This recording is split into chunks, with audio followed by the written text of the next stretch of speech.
Yes, this is Dr. Jim Polikoff, and I sincerely do want to thank the thousands of listeners who continue to follow my podcasts. Your loyalty is greatly appreciated. Now, many of you listened to my previous podcast about reincarnation and who famous celebrities may have been in their past lives. During that podcast, I asked if you, yourself, may wish to discover who you were in a past life and how many past lives you may have lived. I recommended the best way to recall your past lives was by having a session with a specialist in past life regression. Typically, this is a professional who is certified as a hypnotherapist with excellent credentials. I also mentioned that on occasion, a psychic intuitive may be able to assist you in recalling your past lives without needing to undergo hypnosis. Fortunately, my guest for this episode is both. Karen Kubicko is a certified hypnotherapist, skilled in past life regression, as well as a psychic intuitive. Karen is also an instructor and author, having written 2 important books, which we're going to explore a bit later. Welcome, Karen Kubicko. So let's get right to it. It's nice to have you with us. Thanks for joining with me, Jim. I really appreciate you allowing me to come on your show and to be participating in everything that you have going here. It's awesome. Well, it's going to be our pleasure. And as you know, the previous podcast we did, we actually went into past lives, reported past lives. I'm going to use the word reported of a number of different celebrities. But in any case, I had mentioned on that podcast that we were going to be featuring a past life regressionist. And that's why your timing here is excellent. So, because many of our listeners are going to want to know, how do we find out who we were in a past life? So let's get right to it. I'm aware that through past life regression, either by employing hypnotherapy or as a psychic intuitive, you've helped many women and men to recall their past lives. But incredibly, I understand you've actually recalled more than 150 of your own past lifetimes. How many past lives are possible? And doesn't this become a bit confusing? Well, it's a great question, Jim. I think, for me, I started looking into all this past life related things way back in 2004. I found a book called Children's Past Lives by Carol Bowman, and she had healed from asthma. And in her prologue, she spoke about that. At the time, I had severe asthma, and I had been taking a lot of medication for that. So I figured if she can do it, so can I. So I looked into how to remember a past life, how to go about learning more about that, how to help other people, how it has helped other people, read a ton of books on the subject. And then probably about 6 months later, I started listening to a self-hypnosis tape to help me remember my own past lives. It took me a solid month of trying. And then I started getting little snippets of past lives, which then led me to go to a past life regressionist or regression therapist, hypnotherapist, however you want to refer to it. It's similar. And I was able to remember quite a few in that session. And that just inspired me to remember more. I personally received some deeper understanding and healing from that one session. And so now that was a lot of years ago. In that time, I recognized that for me personally, I wanted to learn more about, so what's the fuss? Why are we coming back here? Why do we have these lifetimes? If we're having all these past lifetimes, which, by the way, is an infinite number, and I've asked how many lifetimes do people have, and generally the answer is it's infinite. You mean to tell me there could even be more than 150 lifetimes? Oh, incredible. yeah. Don't we get tired after a while? Well, so here's the thing. There's no time. There's how Einstein refers to time as being relative. There's literally no time as you start to realize that you're a spiritual being having a human existence here in this earth existence that we're choosing to have right now. But when you become a spiritual being and you pass, maybe you're in the heaven space or otherwise. Known as afterlife, right? Right. I mean, it literally will be a blink of the eye, and 100 other people might pass and join you, where on this earth plane, time is so slowed down. The energy is so dense, I guess I should say, or that things are linear, and you don't even realize that, time is nothing. I don't know how to explain that. I mean, don't we get to enjoy afterlife a little bit? I mean, dance around, float in the sky. I mean, whatever we do when we get into afterlife, don't we get to enjoy it, or do we go right back into another life? Well, so here's the thing. This is a free will choice. This is a free will choice experience, because it's, from my understanding and what I've been shown, is that when you are in the spiritual state, that what you are, it's almost like you're living in the land of love, unconditional love, and you can instantly manifest anything. You know instantly how someone feels, what they're thinking. You speak with telepathy. It's all very loving experience. But in order for a soul to learn and to grow, you have to have an altered or different experience. And so, like, if you wanted to learn how to overcome grief, for example, or a relationship pattern of some kind, there is no way to have that experience on the other side. It's no different than if you were interested in learning how to ride a bike or drive a car.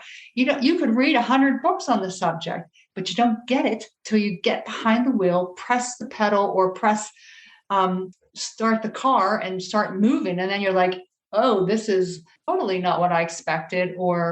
And what a different way to learn is by actually immersing in it. So that's one of the reasons why they bring you here. You choose actually to come here, and they help you, they being your guides and on the other side to help you with all this. Now, in another podcast, I really want to get into the afterlife experience, but we won't go there now. We don't have that much time. But I know some members of our listening audience wish to understand the process involved in exploring one or more of their past lives. Can you explain how this works? So first of all, the reason for someone to reach out and to understand their past lives is to help you really grasp that you have had, let's just say, for example, intense, a couple thousand past lives. And so that's your whole soul experience that you've had up to this point. So say, for example, you want to understand why you had a certain phobia, let's say to spiders or something, and you have no reason for that in this lifetime, but you might have passed away or been killed by a spider in a past life because of a bite or something like that. You'll never understand it in this life. You might you might have such a fear of those spiders that you've wrecked because of one being in your car or something like that.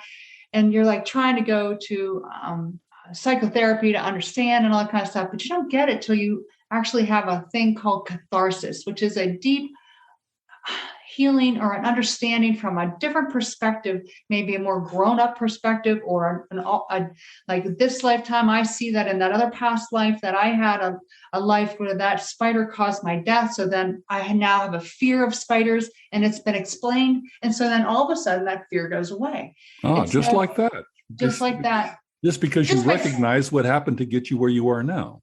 Sometimes simply remembering the act of why, and it just makes your brain, oh, that's the answer. That's why I'm afraid of spiders. And then you see a different perspective. Now, I do recommend personally forgiveness work. So like if someone came to me, they had a fear of spiders, I would say, okay, now let's forgive the spider and the venom that was in it that caused your passing, forgiving yourself for putting yourself in an instance, that type of thing, to really release any pent up energy that might have been like resentment or anger from that experience of being, in a sense, killed by that spider. So the same thing would happen with people who are afraid of the heights. Somehow, maybe they fell from a great height in a past life, but now when they get to a tall building, they look down, they get dizzy, they don't want to go near the side of it. They're afraid of it. And Sure. obviously the same thing in a past life that could have been disastrous for them. Absolutely. I mean, there's a lot of great examples of that. And Jim, we could spend the whole time talking about just those things. But how do you get to remember a past life? I mean, there's a lot more ways than just to do self-hypnosis or a guided meditation or going to see a past life regressionist. You could wake up and have a dream about it. You could go to Hawaii, for example, and have some severe deja vu, like you knew how to go down this particular road. You knew it was going to be if you took a left versus a right because you had a lifetime there at one point or another. And so that deja vu experience can come forward.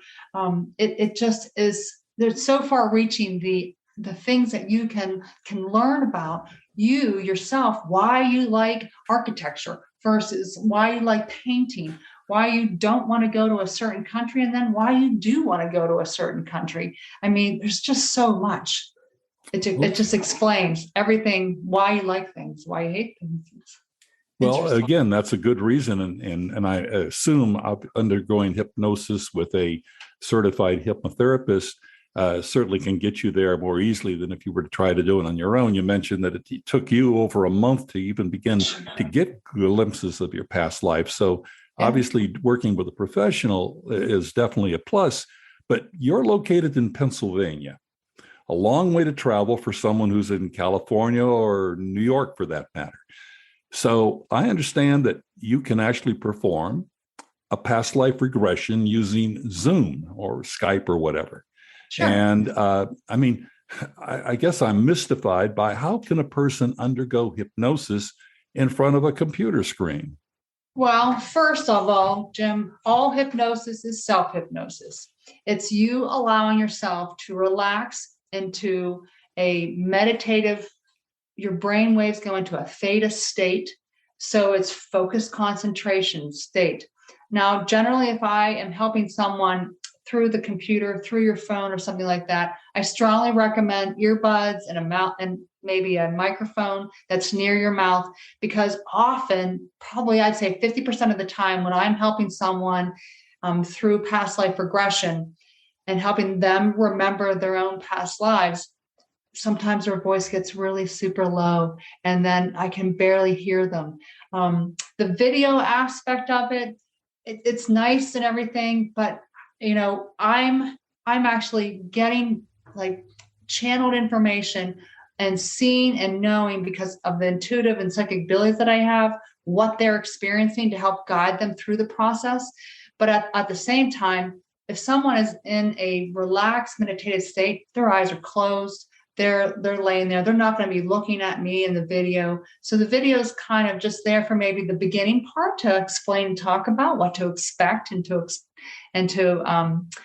how it would feel whenever they're going through the experience. And then the afterwards chat where we can, you know, when they come out of that relaxed state, which really feels no different than you and I talking right now, except that you're going into like maybe more of a lucid dream feeling kind of state where you can still speak out loud about it and still visualize or feel things going on that you can explain. And you're not worried about laundry and dinner and all that kind of stuff. That's so really basically it sounds like you prepare the person in advance before they have it. And it's that simple. Someone can hop on Zoom, click on a link. They're going to be there with you. They could be in Alaska. They can be in Maine, Indiana, any part of the country, any part of the world for that matter. I've helped people in Australia. It's all who's ready to receive the experience, honestly, Jim. I see. But preparation is important. And I'm assuming before you ever enter into the actual session itself, you make some recommendations for someone as to how they can get into more of a relaxed state of mind. Well, I really recommend if you have not ever allowed yourself to relax, to do a meditation, guided meditation. I mean, really, the more that you do have had that experience, you know how to relax all of your muscles, that type of thing. That's really the only prep. And then having an open mind, trusting your intuitive abilities, if you see things, if you hear things, if you just get a knowing, or you feel things around you, or feel things physically, being open to receive whatever comes to you and however you receive it, and trusting that, because it's all coming from within, it's all coming from you, and it is for you for your own personal healing. So trust is a big thing, and a big thing to know.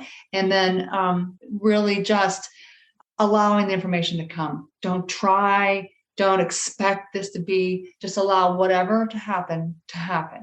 And of course, you guide the person along, which is an important part of the process. Absolutely. Now, you've already touched upon some of the reasons one would want to have a past life experience, or experiences that identify their past lives, I should say. But obviously, overcoming phobias, challenges, things of that nature. But is there also a purpose to this, that from one past life to the next, that you seek improvement? I believe that's certainly a tenet of Buddhism, that you're going to each life improve upon yourself and get to a higher state. Is that part of the reason you want to identify with your past lives, to be able to remember what your purpose was and where you should be going in this life? That's a great question, Jim. So I'm going to answer that in two parts. One is, one of the reasons I wrote my first book, it is Life is Just Another Class. It means about 60 of my own past lives. I was searching for a book that would show me, what's all this fuss about? Why are we going in and out of these lifetimes constantly, it feels like, and it seems random. And so what I discovered is that as you work through your lifetimes, you are learning and growing on a soul level each time. So for me in this lifetime, I wanted to raise up my awareness for intuitive ability. So I put things on my path in this lifetime, so that would occur, so I could get to the point where we're having this conversation, and I'm helping people on a very deep soul level to see their entire soul experience. But I've had other lifetimes where I've done that same thing. One of the nice things about remembering a past life is you can bring through all your talents and skills just by re-remembering them. That's why there are prodigy children that can come into this life and they're 5 years old and play a Mozart piece to perfection. Do you think they might have had a past life where they were an expert in playing the piano for Mozart? I mean, it just is obvious to me. But to some other people, they're like, their child's a prodigy, which is fantastic that they were able to bring that through. So they may have picked it up in their past life, and it's very natural that it happened. Just because they're 4 years old and can play something on the piano, right, obviously could be traced to a past life they had. Right. So, for example, if someone comes to me and they're asking the question, I want to see what I've done because I don't know what I want to have for as a career. I can look at their past lives. Well, look, you've been this, and this. You can do that. Have you thought about this skill? And they're like, yeah, I kind of have. I'm like, well, here's a skill that is innate within you and your whole soul experience throughout your past lives. And so now they're made aware of that skill, and they can then choose to hone in those skills that they are deep within their soul. So some of our listeners right now may have not even experienced the talent that they might have that could be brought out by a past life regression. Correct. Like I gave a reading to someone who was a hairdresser and saw her sculpting architectural buildings. And she was like, my boyfriend and I just bought this thing to create something like that. And I'm like, no way. Because she was an architect in another lifetime. And sculpting is, you don't think about a hairdresser as sculpting, but basically they are. And so she could sculpt in this lifetime if she chose to. I mean, it's just so connected. So that's very interesting though. Now I'm just curious because obviously for some of this you're using, hypnotherapy where the person is under hypnosis. But there are some people who are either wary of being hypnotized, or they're just uncomfortable, or they can't relax. They just can't get into the state. But I think one of the advantages, correct me if I'm wrong, but as an individual, I mean, as a psychic intuitive, you're able to actually help someone recall a past life without necessarily undergoing hypnosis. Am I correct? Correct. Well, so what happened for me is a super long time ago, I was working on myself, trying to release the asthma, which then occurred. I had one of my spirit guides talking with me, and she said, you can ask us anything. And at that point in my life, I was just working with a friend of mine to work on writing my first book. And I came out of that past life regression, and I said to my friend, I said, what do you think she means by that? Anything? And so, but when I was able to see and talk to her was when I experienced going through a past life death. And so I asked some of my friends who were open to all this stuff, meaning all the metaphysical coolness. And I said, do you have any questions for a spirit guide? I don't know what to ask, because my intent was only to just experience past lives because of what I had read and understood. And so I had someone ask me a bunch of questions. And so I went back to that lifetime, went through the death scene. It's a very long process. Saw my spirit guide again. I said, hey, I have a friend who has some questions. Do you mind if I ask? You mentioned the other day that we could do that. She was more than gracious, answered all the questions. My friend wrote all down everything I heard her say, and she wrote it down. And then I went back to the person who asked the question. She was crying. And I was like, oh my goodness, I think I have something here. And so after a while, though, it took a couple of years or so, I was able to then allow myself, instead of going through the past life death, to start to see other people's spirit guides, angels that are protecting over them, all their past lives. And then eventually I asked for a little organization with all that kind of stuff. And I have a painting that I give every person I give a reading to help them understand what I'm looking at, because now I can see, just like clear, like almost clear as day, people all around a particular person, all their past lives, and that information just comes to me, whatever it is that they're open to receiving and understanding, whether it's a past life or in between or otherwise. That's really absolutely amazing. And I think I now am beginning to understand, because, when you speak of psychics, some people say, oh, that's just a bunch of woo-woo. I mean, psychics, they're not always legitimate, et cetera, et cetera. But you add the word intuitive after psychic. And I think that that's the thing that really, to me, sounds credible, that you have an ability to be intuitive. And the fact that you can be intuitive is you can help people along. And again, and as you mentioned, we're going to get into spirit guides and angels in a second. But, it's now that I think I understand why you would call yourself not only a psychic, but a psychic intuitive. Am I correct?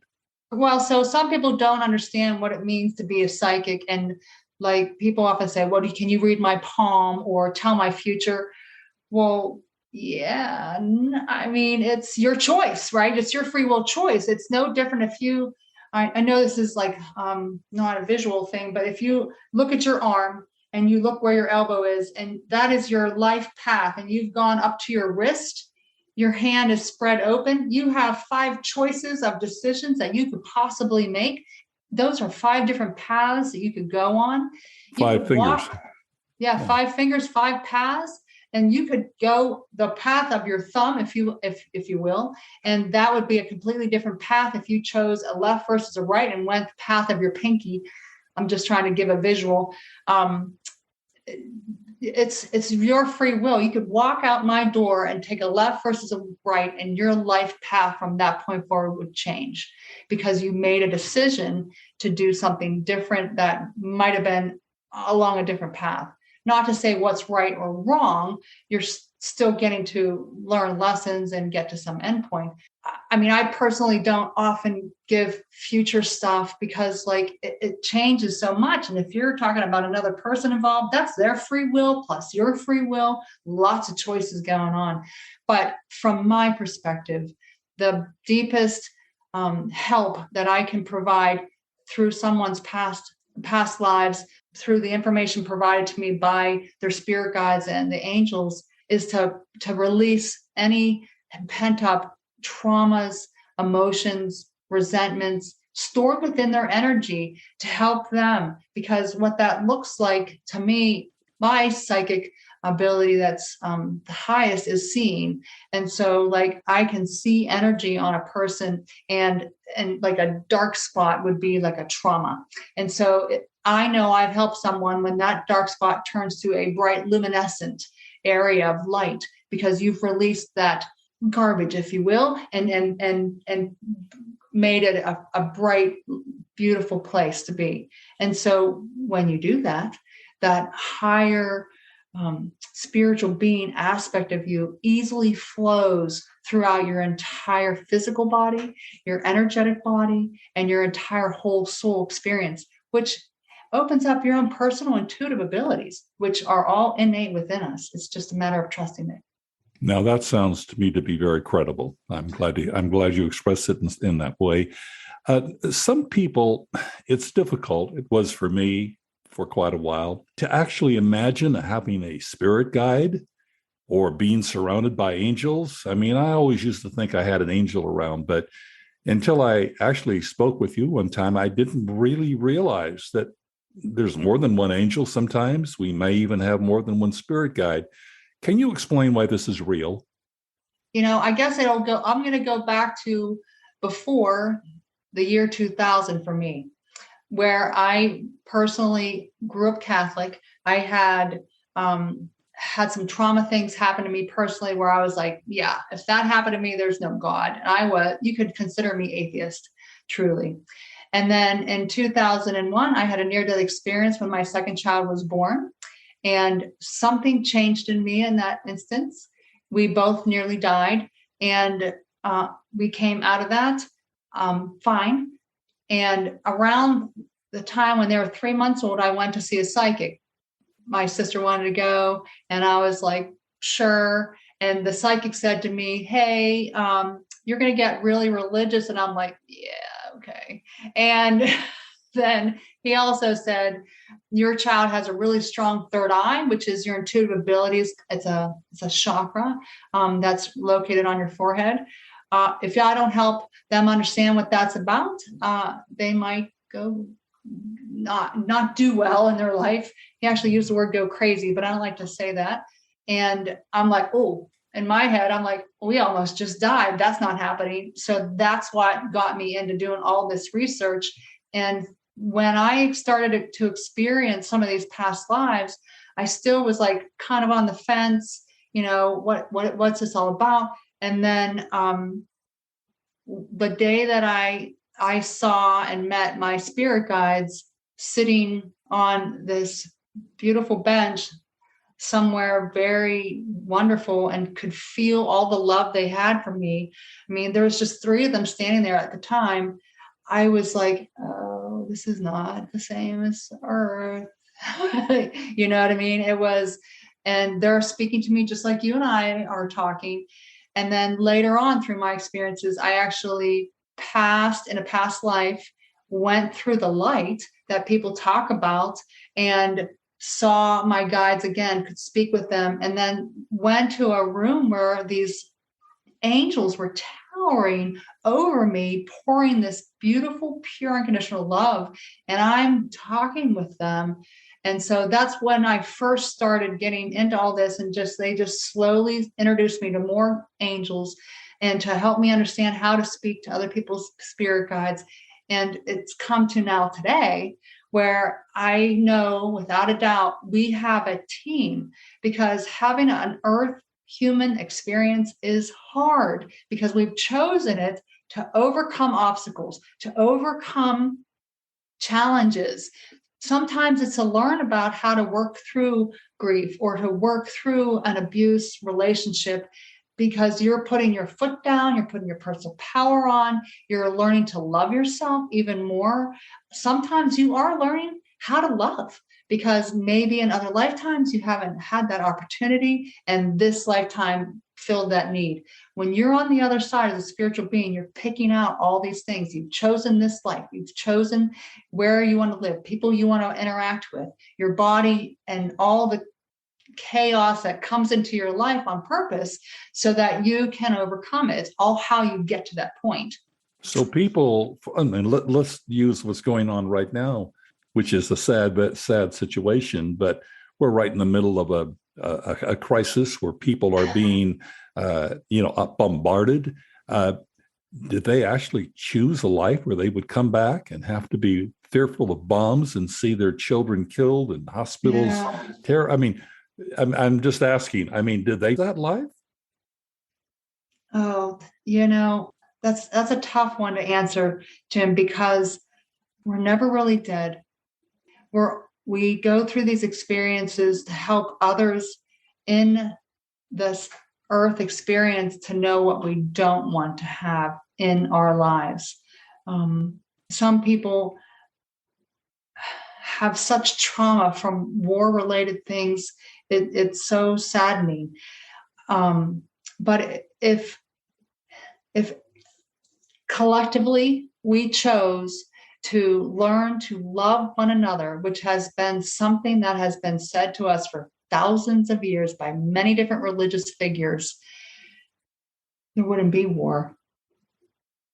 Well, because we're true. not, you know what I'm saying? Can't we But all could it just also be, I read get that along? sometimes you need to experience different things, that perhaps for some of these people, they had good lives, but they have never really been able to experience trauma. And perhaps they put themselves in a situation so they could at least have that part of their being. Is there any credibility to that? Well, that is also true. That is also true. I mean, if you have not, there are some examples that I can give where some folks that I've read or regressed, where they've been in a war situation and they learned that to value friendship, to value teamwork. It might have been their last day when they got it. Sometimes when I remembered a lifetime forever ago, it was in World War II, and the entire street was bombed. I'm a 5-year-old child, but me and my younger siblings and my grandmother and a ton of other people all died en masse all at once. And we floated up, and the entire sky, oh my gosh, it is, I mean, it gives me chills to remembering this vision. It was filled like a complete cloud cover of angels wrapping their wings around these small children who were all being passed over around the same time. It was just incredible. It was incredible. And you recall seeing angels at this time after you've passed on. You've been bombed. You're dead, but now you're seeing the angels who are coming to try to comfort you. Correct, because it was such a trauma. The angels come to help. Even with 9/11, a lady that I know, she knew and saw angels all around where the incident occurred here near Pittsburgh with the crash of the plane. Sometimes those huge traumatic things, it's terrible when those things happen, and no one ever wants that to occur. But if you looked at the state of the United States and the mindset of the people before 9/11, where we were very separated, and then 9/11 occurred, massive amount of people came together. Yes, they did. People came together then. It's a shame that we have forgotten that experience just after 20 years or so, but people did come together. They did. And so the folks that gave their lives for that experience, in a sense, brought millions of people to remember, hey, we're in this together, and to start to come together and to recognize that. And I have regressed one person, at least, that had been through the experience from 9/11. And so it's very interesting. Now, I understand, in addition to everything else that you do, you also do readings in which you actually introduce a person to their spirit guides and angels. Correct. Does this then, or do you teach them, or do they learn it? Does this open up communication to when that individual might have a personal problem, a trauma, abuse, something that happens in their life, that they then themselves can turn to their angels or their spirit guides? Is this something they learn from your readings? Well, so I am guided to talk about whatever it is their guides and angels want me to say.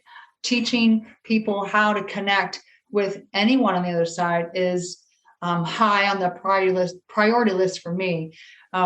So if you would come to me, for example, Jim, I would start to get a number of how many guides and how many angels are sitting there with you. And then whoever wanted to talk would come forward. And then I always try to reiterate or to express, look, if you're a spirit guide, let's say his name is Samuel, he comes through, I can tell you all about him, how he knows you and all that type of thing, then you have a connection with that spiritual being. Can you ask him specifically? Sure, if you wanted to. I usually just personally, I just ask the whole team. But what I recommend is instead of just saying, hey, can I have some help? They're going to be like, with a cup of coffee? You know what I mean? Or did you want the green light? But if you say, I'm, with gratitude always, because they're here to help us. Can you please help me understand and to learn, like you're speaking to your guides and angels, can you please help me understand the root cause of my relationship issues? Can you help me please get a monetary way out of this relationship? Can you help me find the career that is my passion so that I can go to work and it won't feel like work? Those are the kinds of things, very specific, emotional based, with genuine gratitude. Those things get answered pretty quickly. And because they've been in contact with their spirit guide, they now know these individuals behind them. They actually can get this kind of communication. I mean, they can receive this kind of guidance. You don't have to come to me to find a specific spirit guide. You can do it right this minute. You have to have the faith and the trust that they're there for you first, right? And some people can ask for them to show themselves to them in their dreams, or to feel them next to you. I know I've spoken to people and they'll feel someone touching their shoulder or their head, and they don't know where that is. And I can see that it's one of their spirit guides or know that information. But trusting that they're there for you is the first step, because there are a lot of people out there who feel very alone, especially now with the COVID times, where you can't get out and meet with people and see your friends and all that kind of stuff. They feel very alone. Meanwhile, you have a crowd of people because they're here to help you. You can ask them to show you a specific sign. You can ask them to help you hear a particular song, a chime, a sound, a smell, a number, a butterfly, whatever floats your boat or fills a feather, whatever makes you feel connected to the other side. You could ask for a specific one from a specific angel or a specific guide. They don't care. They're just super excited about you. They know that you are aware that they're here to help you. So it's like the name of the song, I'm a believer. Right. You've got to believe before they're going to come to you and actually be able to communicate back to you. You have to believe in them to begin with. You just can't say, I kind of think they're there, or, oh, I don't know if this works or not. You really have to have it. Boils down to the word faith. And correct, because if you would not for sure believe, you might see signs all over the place and ignore them. When I first started learning about all this stuff 20 years ago, I asked for a feather, because a couple books I read that kept saying, ask for a feather as a sign from the other side. I'm like, all right, I'll ask for a feather. I saw a feather and I was like, meh. The next day I saw another feather, like, meh. And the third day, literally 3 days in a row, I saw a pile of white stuff in the back of my yard. And I thought, oh, a garbage bag blew back there or something. I walked back there. There was a literal pile of feathers. And I was like, oh, I didn't get it. They showed me one. The last 2 days, they had to show me this whole pile. And when it completely dawned on me, I walked back to get a feather from that pile and it was gone. And I was like, not creepy at all, because it's kind of cool, because there was without a doubt that they were showing me they were there for me, but I had to be shown that whole pile of feathers to get it. But I mean, it's all good. That's something. Well, let's turn to the romantic side of reincarnation. All right. My question to you is, do you believe in soulmates? And if so, Do soulmates reunite in each new lifetime? Jim, that's a great question. Also, you've got a lot of great questions. So soulmates are a fun topic. I went through a major relationship change almost 9 years ago or so. And I was feeling like, yeah, there isn't any, And so I did a lot of inner searching and asking a lot of questions about relationships, about are there really soulmates, that type of thing.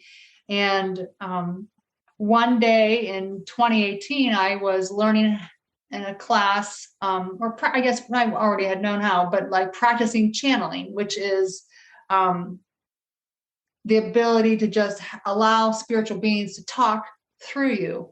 And so I channeled Archangel Chamuel. I had never even heard of him before. And he actually is the archangel for soulmates. And so I'm like, perfect discussion. And I asked, what's the fuss about soulmates? What are they really?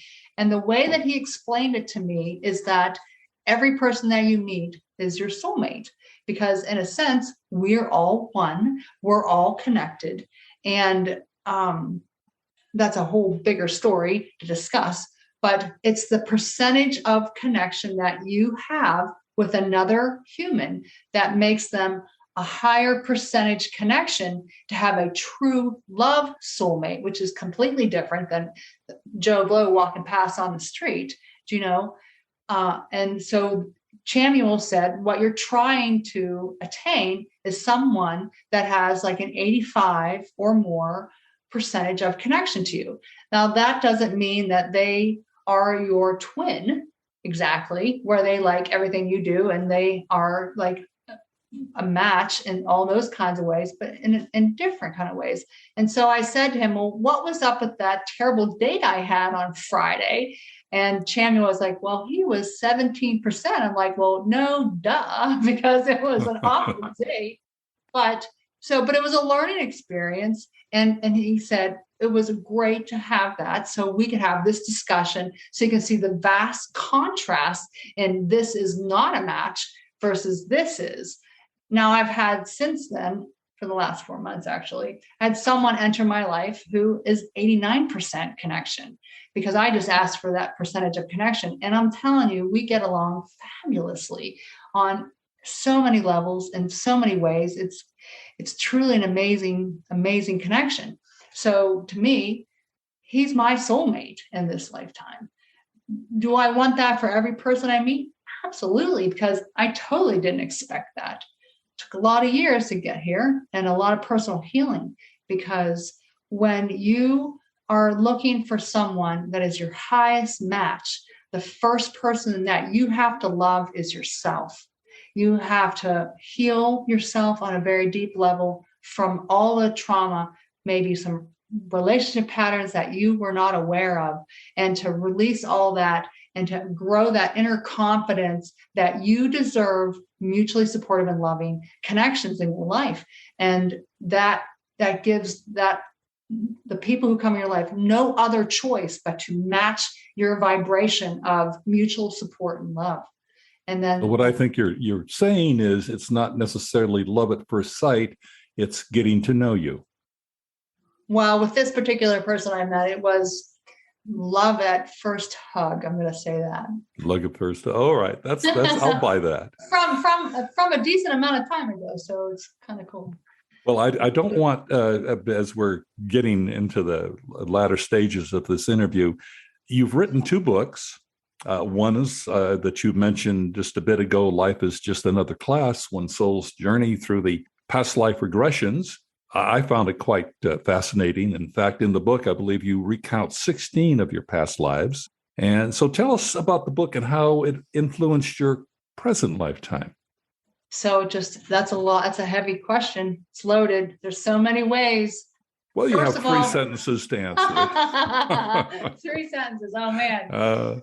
So I released a lot of fears, like a lot of fears I didn't even know that was a issue. Like, you could have called me a germaphobe. And by the time I was done researching and writing this book, my girlfriend's like, you're not a germaphobe anymore. You didn't put that in your book yet. And I was like, oh, I didn't even recognize that healed, to recognizing that I'm like, oh my God, I have a relationship pattern that's still happening from that lifetime and this other lifetime that's not included in that book.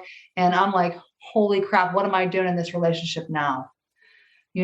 Which brought me to ending that relationship, truly. So it was, and then it inspired me to write the Making True Love book, which is the second book that I wrote, because if I recognize relationship patterns and they were consistent through other lifetimes, I can't be the only one. So I did a lot of work on finding more information out on that.